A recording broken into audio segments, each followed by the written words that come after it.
let's follow the yellow buses, shall we? Let's lock onto a yellow bus.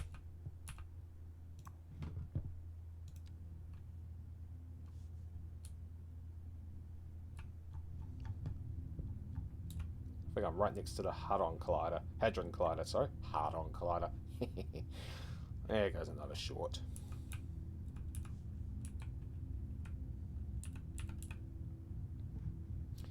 That's this. So why the optimization program before going into things like the trams with the buses? Technically you can optimize trams as well.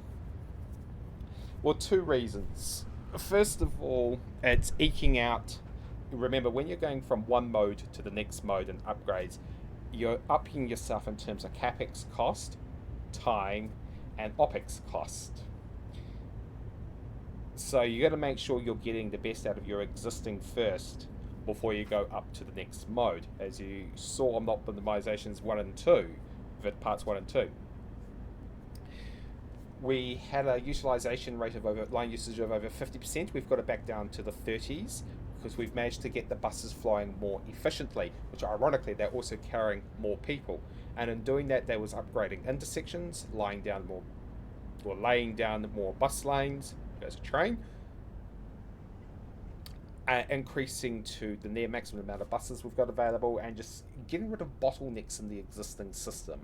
And that way, the same amount of buses can move more amount of people because they are operating more efficiently. In other words, you're getting better bang for buck, or to use the other term they like to use, value for money. So that's why you do the optimization first on that side. On the second side, which happens in real life cities, you've also got the politics. And with the politics and the planning, it actually takes time to get ready your next mode. So if you're going from bus to light rail, it actually takes a lot of planning, a lot of political discussion, a lot of public stakeholder consultation to get going. And this upwards can take 5 to 10 years. So what had to go from an idea on paper to the plans, to the business cases, to the budgets, to construction. So while you're doing that,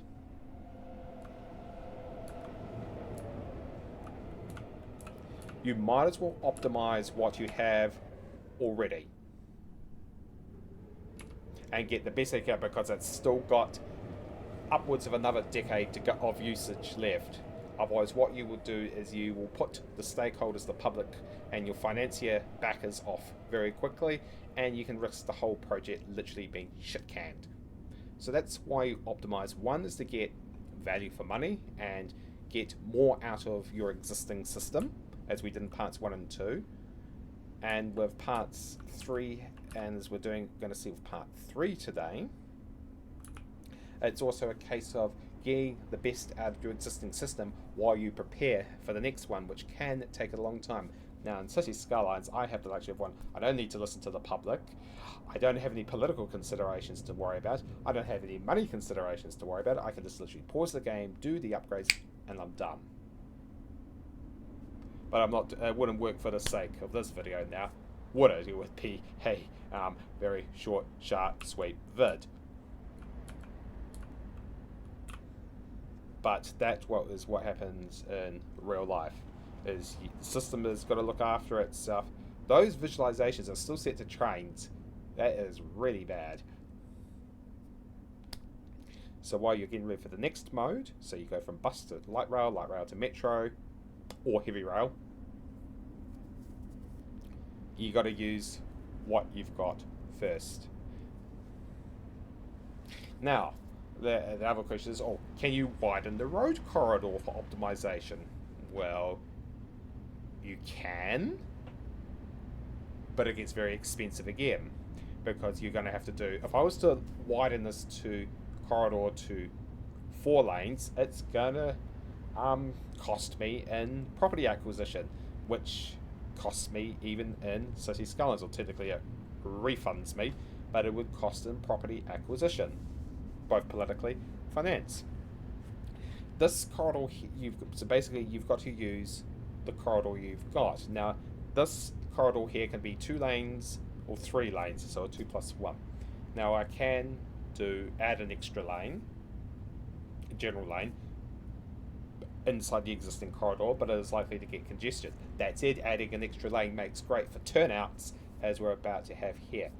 But what adding an extra lane can do here while using the same corridor is, if I need to, I can throw it down as a bus lane or a tram lane. So and here we go with the congestion again. So as you can see here in this 2 plus 1, I have got a bus lane functional. So does one more lane fix it? Technically, no, it doesn't. But when when you're adding one more transit lane, for example, so if I'm widening the road for transit lanes, yes, then it will work because it allows my buses to work efficiently. Because it also comes down to mode efficiency, which I'll just touch in a minute. As I said, the bottleneck, adding one more lane certainly isn't going to fix it. It just makes a bigger bottleneck. But if I use what I've got in my road existing corridor and allocate it properly to other more efficient modes, such as transit and active, I can squeeze more people into that corridor than I would by demolishing all these wonderful houses and businesses. It's just the way it works. And also there's a little thing called induced demand, which works for both transit active modes and general traffic. Not good for general traffic, good for the other modes. You've also got to realise, we're now with mode efficiency, and this is from Auckland Transport. Just one moment, guys. We've just lost. It's probably because I've hit the forward button.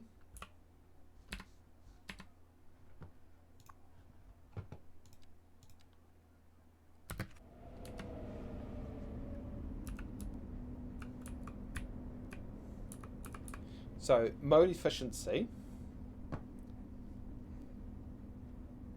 This is now lanes. This is a lane.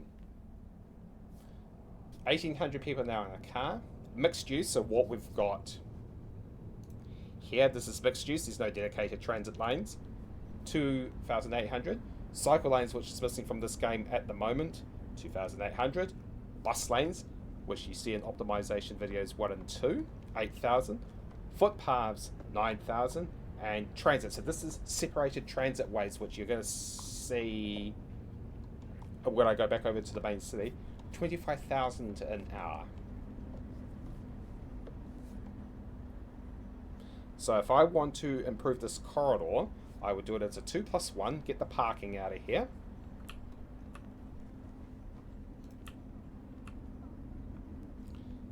Make it a 2 plus 1 and throw down a transit lane. That will step me up from 2,800 people an hour on the move to 8,000 an hour on the move. Mode efficiency.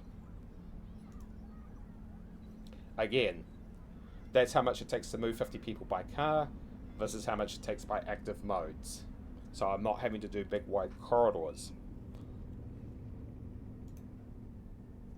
Because at the end of the day, we have the famous order of things of least desirable to most desirable.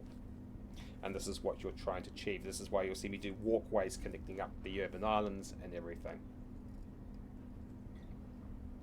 Now you might have noticed in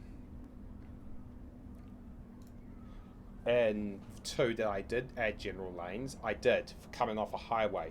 And that was to disperse the traffic in a set area. It's one of the very few times I will do one more lane will fix it, but you will still find it will congest itself pretty quickly, so I'm still going to give it transit treatments in the end. Okay, we'll just have a backup here for the moment. And finally, just in case you were wondering, Sorry, folks. I might have on the computer 3,443 pictures and GIFs, plus 22,000 city skylines pictures of international best practice, but I guarantee I've got absolutely zip on worst practice where building more roads is declared decreased congestion. Sorry, team. Just the way it is. So then, as we wait for this bus to go back to its starting point,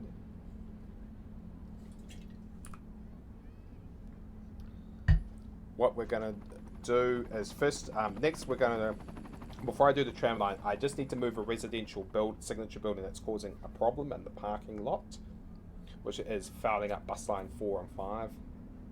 And then we'll get to doing optimizing bus line 11 by technically replacing it today. So we'll just finish this bus ride out and then we'll go and do that move. Ah yes, midway pedestrian crossings. Great for getting pedestrians across efficiently and safely.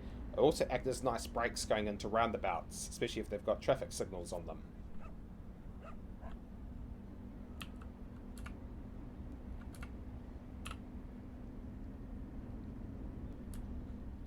Very, very active area.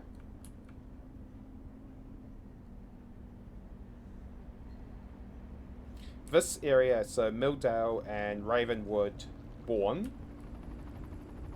technically service the big industrial area.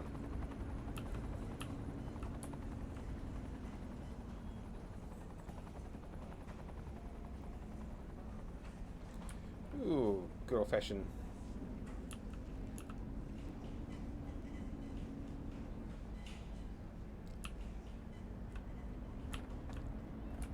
All the sounds of the city.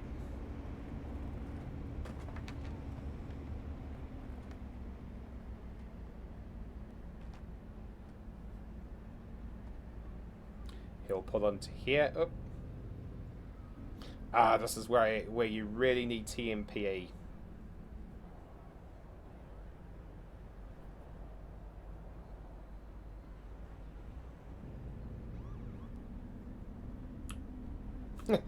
And we've got a bus lane here because this is pulling outside, I believe, a metro station. Yeah.